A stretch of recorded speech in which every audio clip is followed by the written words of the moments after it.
ఓడిపోయినప్పుడు ఎలా ఉంటుంది మీకు చెప్పలేదు కదా, భీమవరంలో ఓడిపోతే ఎలా ఉంటుంది మీకు చెప్పలేదు కదా. నేను ముఖ్యంగా 2 చోట్ల పోటీ చేయాలని నేను అనుకోలేదు.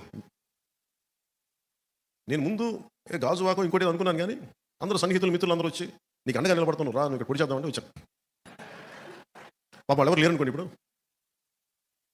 నన్ను ఎవరైతే ఆహ్వానించారో వాళ్ళు లేరు వాటిలో, కనీసం రాజకీయాలు కూడా లేరు. అంటే నేనేం నమ్ముతాను, నేను ఒక మాట ఇస్తే చచ్చిపోతాను మాటకి, ప్రాణాలు పోతాయి, ఎగిరిపోతాయి, ఎవడు ఉండడు. అలాగే ఈ రోజున అందరూ బెట్టింగ్లు కడతా ఉన్నారు.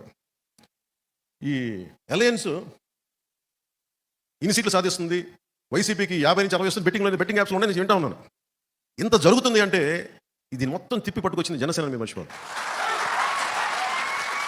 జనసేన పారిపోలా, ఓడిపోతే ఇంకొంచెం బలపడ్డాం, నెడితే తిరగబడ్డాం.